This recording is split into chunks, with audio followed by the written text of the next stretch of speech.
అందరికీ నమస్తే. అందరు మంచిగా ఉన్నారా? ఈశ్వరప్ప హోమియో క్లినిక్ సమర్పించు ధూమ్ ధామ్ ముచ్చట. ఇక ముచ్చట్లు షురూ చేద్దాం. ఎద్దేడ్చిన యవసం రైతేడ్చిన రాజ్యం బాగుపడదంటారు. ఇప్పుడు మన కాడ గట్లనే అవుతున్నది. ఎద్దు ఏడుస్తున్నది, రైతు రోడ్డు మీదకి వచ్చి గుండెలు వాదుకుంటున్నాడు. పండించిన పంటను కొనే దిక్కులేక హరి గోస పడుతూనే ఉన్నారు. ఇగో ఇప్పుడు మన తెలంగాణ రైతుల గోస గిట్లున్నది.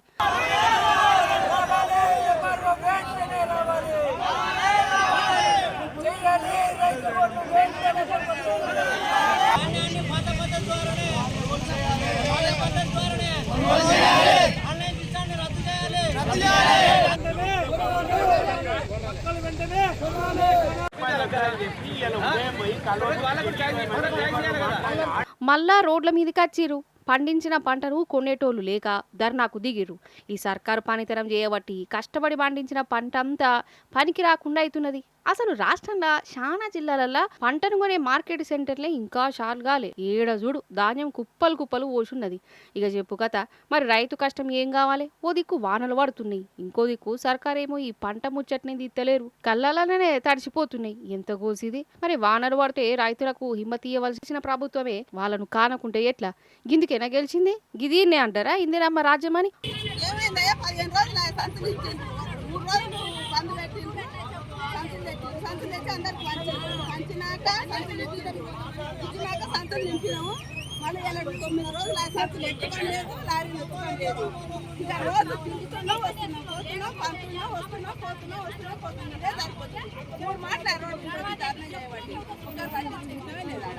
ఇక్కడ ఏమైందంటే ఒక ఒక ఊరికి సంతులు ఇచ్చడము, ఖాళీ సంచడము, మిగతా ఊర్లకి ఇవ్వకపోవడము, అక్కడ ప్రాబ్లం వచ్చేసింది. అక్కడికైనా రైతులు సంతులు కొనుగోలు చేసుకొని వచ్చి పెడితే మాలీల కొరత, డలార్ల కొరత, లీడర్ల మాటలని కొంత లావు రైతులు పంపిస్తున్నారు. సామాన్య రైతు పనికి రాకుండా అయిపోతున్నాడు. ఇక్కడ వర్షంలో వస్తే చాలా భారీ ఎత్తున రైతులకి చాలా అన్యాయం అయిపోతుంది. సంతులు లేవంటే కూడా సొంతం సంతులు తెచ్చుకొని ఈడ కాపలా పడుకొని ఉన్నాము. ఎవరు పలకరించే దిక్కు లేదు. సంతులు నింపుకోవడము అన్ని ట్రాక్టర్ తోటి తొలకొచ్చి కూడా ఈడ అన్ని మళ్ళీ బొడెలు పోసుకొని మళ్ళీ కాపలా కాసుకొని ఉండము. అంత వర్షాలు వస్తే కానీ కొట్టుకపోతే ఉన్నాయి పరిస్థితి. ఇంతవరకు ఇక ఏ అధికారి కూడా దీని మీద చర్చ తీసుకుంటలేరు. అసలు ఒక్కొక్కల రైతుల బాధ ఇంటుంటే కన్న పొంట నీళ్ళు వస్తున్నాయి కాదా? మరి పంట ఉత్తగానే చేతికి వచ్చింది కదా, ఎంత రెక్కల కష్టం చేస్తే రావాలి. కానీ సర్కార్కు గాయంత సోయి లేనట్టే కొడుతున్నది. అసలు రైతు బంధు చక్కగా ఇయ్యలే, రుణమాఫీ చేస్తామన్నారు, అందరికి గానే ఎరువులు యాలకచ్చింది లేదు. ఆడా లైన్లనే నిలబెట్టిర్రు. సరే ఎట్లనో ఇట్లా పంట పండిస్తే ఇప్పుడు కొనేతందుకు కూడా ముంగడి కత్తలేరు ఈ సర్కారు. అరే ఈ వడ్లు అమ్ముకోవాలంటే రైతులు రోడ్డు మీదకి రావాల్సిందేనా? ధర్నాలు చేయవలసిందేనా? గిదేనా రాజ్యం నడిపే తరిక? గిదేనా రైతులను వరుసుకునే పద్ధతి? నేను ఒక 150 క్వింటాలు మార్కెట్కు మక్కలు తెచ్చి 15 దినాలు అయింది. ఇంతవరకు కాంటాక్ట్ చేయట్లేదు. వేరే వాళ్ళు నింపిన ధాన్యం తీసుకెళ్ళట్లేదు. ఇంకొకటి వచ్చేసి దీంట్లో మేజర్ పాయింట్ ఏంటంటే, ఇక పక్కన ఉన్న స్నేహ కంపెనీలో మాయిచర్ నేను చెక్ చేసిన, వాళ్ళు గ్రామ్స్తోనే కరెక్ట్ మాయిచర్ మక్కలు చెక్ చేస్తే 12.5 మాయిచర్ ఆడొస్తే 15.3 వస్తుంది. రైతులు ఎందుకు మోసం చేస్తారు అంటే ఈ లెక్కన ఒకరోజు రైతు ఎక్స్ట్రా ఎండబెట్టవలసి వస్తుంది. ఇది కింద గవర్నమెంట్ చర్య తీసుకోవాలి. మాయిచర్ విషయంలో రైతులను మోసం చేస్తుంది. ఇది చాలా మేజర్ పాయింట్. ఇది ఖచ్చితంగా రైతుల ధాన్యాలు కొనుగోలు చేయాలి. బ్యాగులు సరిపడలేవు, వాటర్ ఫెసిలిటీ లేదు. రోజు రైతు ఇక్కడ తిరగమే సరిపోతుంది. ఇంటికాడ పొలాలన్నీ ఇచ్చి పెట్టుకొని ఇక్కడనే తిరగం సరిపోతుంది.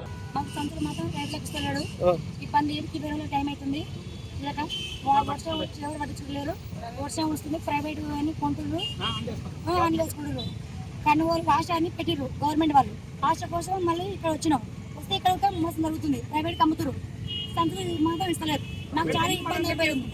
కానీ రైతులు మాత్రం మోసం చేస్తారు గవర్నమెంట్ వాళ్ళు. రూల్స్ వాళ్ళు గిమ్మెళ్ళకి అందరూ తడిచిపోతుంది, మొక్కలు వేస్ట్ అయిపోతాయి. నిజం చెప్పురులా 2.5 ఏళ్ల ముందు మన తెలంగాణలో గిట్లుండేన పరిస్థితి. రైతులు గింత గోసపడినా పంట చేతికి రాక మునిపే, కోతలు కూడా స్టార్ట్ చేయక మునిపే మార్కెట్ సెంటర్లు పెట్టించిండు కేసీఆర్ సారు. రైతు బంధు యాళ్ళకి పడేది, ఎరువులకు డోకా లేకుండా పోయేది. కానీ ఇప్పుడు అంత తీరమర అయిపోయింది. కాంగ్రెస్ పార్టీ అధికారంలోకి వచ్చినాక రైతుల కంటే నడిమిట్లో ఉండే ఈ బోకరగాలదే రాజ్యమైపోయింది. వాళ్ళే బాగుపడ్డరు. రైతు నోట్లే మట్టి కొట్టినట్టయింది. గిటనే కోపానికి వస్తున్నారు రైతులు. అసలు కరువేంది, కొడితేంది? గదే పెట్రోల్ డీజిల్ గురించి చెప్తున్నానులా. అసలు ఇప్పుడు పెట్రోల్ దొరికిన వాళ్ళు అదృష్టవంతులు అన్నట్టే అయింది కథ. పెట్రోల్ బంకు కుల్లా ఉంటే ఒక్కొక్కరు ముఖంలా ఎంత ఆనందం కనబడుతుందో అనుకున్నారు. మరి గట్లయింది పరిస్థితి. అగో చూడు బాంకుల కాడ ఎట్లున్నదో. పెట్రోల్ బంకుల కాడ చూడు ఏడ చూడు నో స్టాక్ బోర్డులే బంకులు బంద్ కూడా పెట్టిరు భారత్ బంద్ కూడా కాదాయే ఎందుకంటే పెట్రోల్ కు కరువు వచ్చిందట మన కాడ ఇక ఒకటో రెండు బంకులు తెరిచుంటే ఇక ఆడ కూడా జాతర నేను అడుగుతున్నది జనాలు ఎగబడుతురు తన్నుకుంటురు లాఠీ చార్జీలు అవుతున్నాయి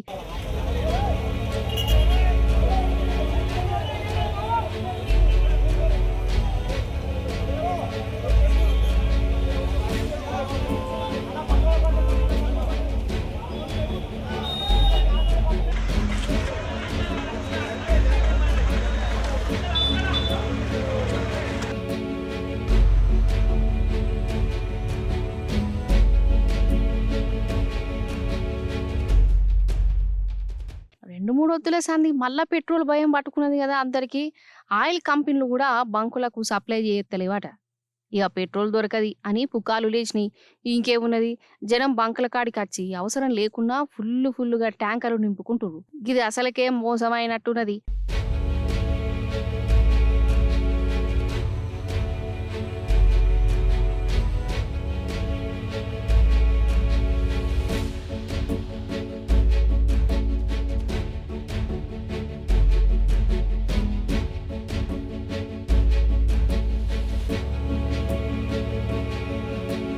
ఇక ఇంకో దిక్కు బంకులు బంద్ ఉండే వరకల్లా ఉన్న కొంచెం పెట్రోల్ డీజిల్ కోసం ఊరంతా తిరిగి ఆయనతో ఓడగొట్టుకున్నట్టు చాలా మంది ఇగో గిడి చూడురి పాపం ఈయనే మన పాలకుర్తి ఆయననే బండి నడుపుతుంటే పెట్రోల్ ఒడిచిపోయింది ఏడ పెట్రోల్ దొరుకుతలేదు ఇక నడి రోడ్డు మీదనే బండిని పెట్టి పెట్రోల్ కోసం గిట్ల నిరసన చేసిండు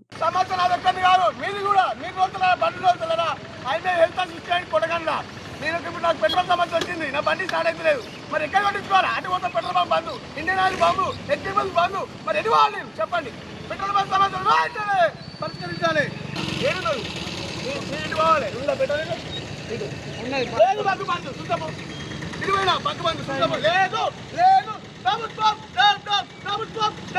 లేదు ఏమిటంటే అంటే మంచి కదా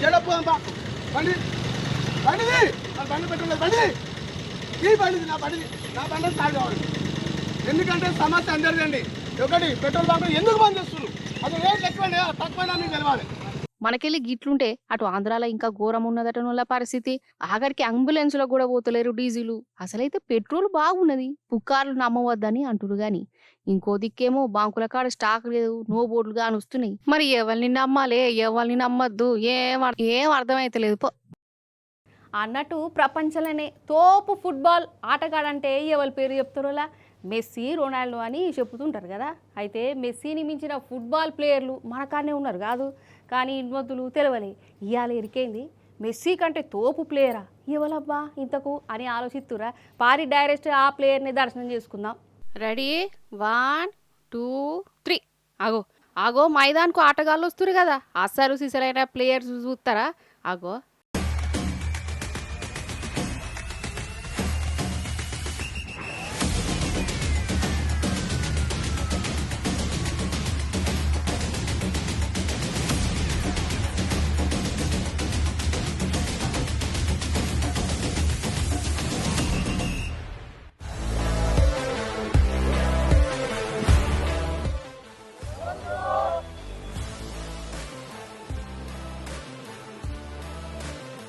ఏర్పాటు చేసి రానులా మన మోడీ సారే ఇప్పుడు ఫుట్బాల్ ఆటగాడైండు ఆటగాని లెక్కనే డ్రెస్ చేసిండు డ్రెస్ చేసుడే కాదు అసలు ఏమన్నా ఫుట్బాల్ ఆడిండా గోళ్ళ మీద గోళ్ళు చేసుడు ఆగో చూడురి మీరే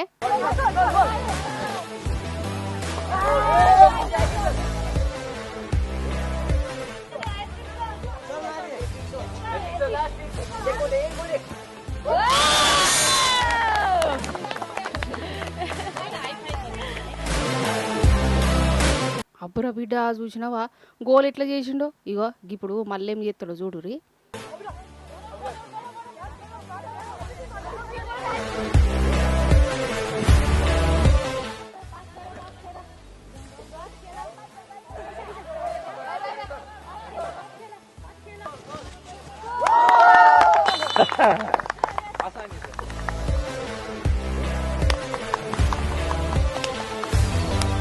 दो गोल मार चुके हैं आप अब कमान फिर से एक हैट्रिक हो जाएगा सर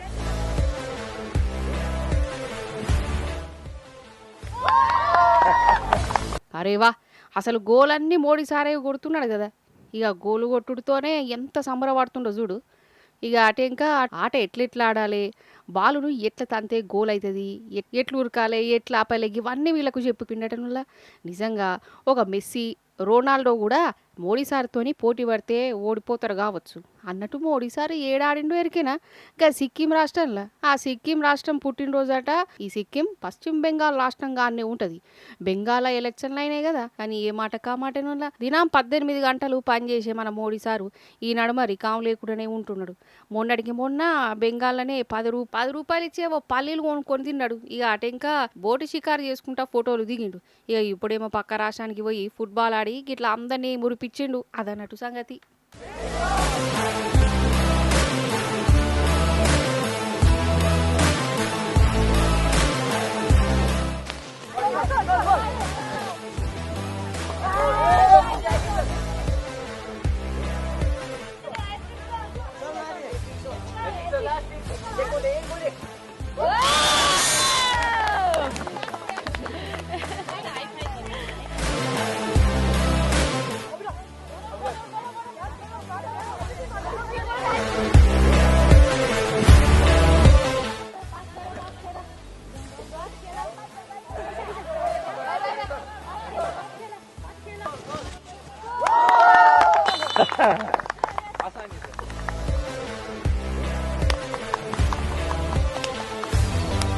दो गोल मार चुके हैं आप अब।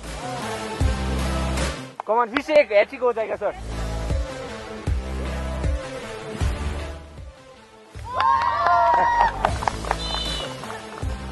देखिए आप अच्छा कोच बनेगा बाद में।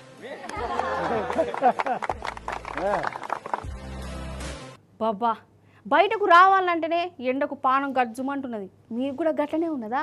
వామ్మో, ఏం ఎండలో ఏమో తెలియదు, కానీ బయటకు రావాలంటేనే పారేసాన్ అనిపిస్తున్నది. కానీ ఇప్పటి నుంచి గట్ల ఏముండదు. ఉల్లిగడ్డ మన దగ్గర ఉంటే ఎండ కొట్టనే కొట్టదు. నిజముల్లా నమ్ముతలేరు కదా, మీరే చూడు. గీనే కేంద్ర మంత్రి జ్యోతిరాదిత్య సింధియా సార్ పువ్వు పార్టీ మధ్యప్రదేశ్ రాష్ట్రంలో ఏదో ఒక మీటింగ్ పోయిండు. మస్తు ఎండ కొడుతున్నది, జనాలకు సీదర ఉడుతున్నది. ఆ ఎండ మీద సార్ ఒక చిటిక చెప్పిండు, ఇనాలే మీరు. और जब लोग मुझसे पूछते हैं कि मई जून के माह में भी 51 डिग्री की गर्मी में, मैं कहता हूं कि ये चंबल की चमड़ी है। और दूसरी बात बताऊं, मैं थोड़ा जवान दिखता हूं पर मेरी आत्मा बड़ी बूढ़ी है। पॉकेट में प्याज ले जाओ, कुछ नहीं होने वाला तुमको। आधुनिक युग में सभी डब्बे लेके घूम रहे हैं, संचार मंत्री प्याज लेके घूम रहे हैं। पुरानी चीजें हैं। సార్ ఏం చెప్పిండంటే, నేను కార్లో ఏసీ పెట్టుకోను, మనం ఎంత ఎండలో పోతున్నా గానీ జేబులా ఒక ఉల్లిగడ్డ ఉంటే చాలు, ఎండ కొట్టినట్టే అనిపించదు, వడదెబ్బలు అసటి ఏం రావు అని పెద్ద చిట్కాని చెప్పిండోళ్ళ. ఇంకేంది మరి, మన ఇంట్లో కూలర్లు, ఏసీలు, పంకలు ఎందుకు, ఉల్లిగడ్డలు పెట్టుకుంటే అయిపోయా, అంతే కదా మరి. సరే, మనకు ఉల్లిగడ్డ చిట్కా చెప్పిండు కదా సారు, మరి సారు కూడా ఇంట్లో ఏ పాటు ఉల్లిగడ్డలు పెట్టుకున్నాడో చూద్దాం. అసలే సారు వాళ్ళ ఇంట బొచ్చెడు అర్రలున్నాయట. ఆగో, ఏసీలు గీసీలు బాగానే ఉన్నాయి కదా, ఈడ మీటింగ్ ఉన్నది, మీదున్నాయి కూడా ఏసీలా, లేకుంటే ఉల్లిగడ్డలే అయి ఉంటే లేరి. ఇక సింధియా సారు కూలర్లు, ఏసీలు, ఫ్యాన్లు అవసరం లేకుండానే జనాలకు ఉల్లిగడ్డ చిటిక చెప్పిండు కాబట్టి ఇక దేశంలో ఉల్లిగడ్డలకు మస్తు గిరాకు పెరుగుతుంది. కాబట్టి సెంటర్ల సపరేట్ గా ఒక ఉల్లిగడ్డ శాఖను ఒకటి పెట్టి ఆ ఉల్లిగడ్డ శాఖకు ఈ సింధియా సార్ను పెట్టాలని సార్ ఫ్యాన్స్ సోషల్ మీడియాలో డిమాండ్ చేస్తురట. ఎండలు బాగా కొడుతున్నాయి కదా, నిన్న మొన్న వాన పడ్డది, మళ్ళీ ఎండ చంపుతూనే ఉన్నది. అందుకే కొందరు అటు కాశ్మీర్ పోయి మంచులో తిరుగుదాం అనుకుంటున్నారట కదా. అయితే మంచులో ఆడుకునేందుకు కాశ్మీర్ దాకా పోవడెందుకు, మన పట్టణంలో ఉంటే చాలు. అర్థం కాలే? అగో వారేవా, అగో మంచులో వీళ్ళ ఆటలు చూడుడి.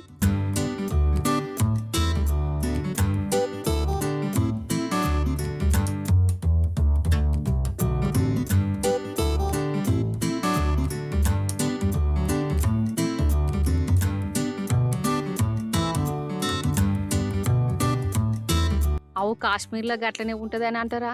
బరాబరే, కానీ అది కాశ్మీర్ కాదు, మన హైదరాబాదే. అరే అవ్వంటే మన హైదరాబాద్ కాశ్మీర్ లెక్క మారిపోయింది. అయితే సోమవారం నాడు పట్నంలో వాన పడ్డది కదా, రాళ్ళ వాన పడ్డది. శంషాబాద్ ఔటర్ రింగ్ రోడ్ కాడ చూడురి రాళ్ళ వానకు ఎట్లా కానుస్తున్నదో.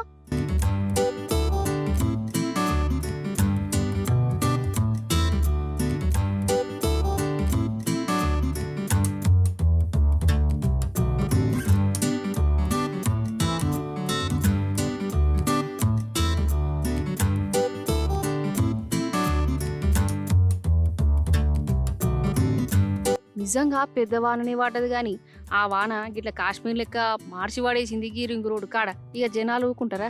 ఇగో గిట్ల సంబరాలు చేసుకున్నారు. మంచులా ఎగురుకుంటా దుంకుంటా బరఫగడ్డలను ఇసిరేసుకుంటా రీళ్లు వీడియోలు చేసుకుంటా ముడిసి ముప్పం అయిపోయారు. ఇక మంచు ముచ్చట్లు గట్లుంటే ఇంకో దిక్కు మంగళవారం నాడు ఇక ఎండ చంపుడే చంపింది. బయట అడుగు పెడితే చాలు అంత చీటని వాన పడుతుందేమో అన్నారు కానీ వాన లేదు, ఏం లేదు.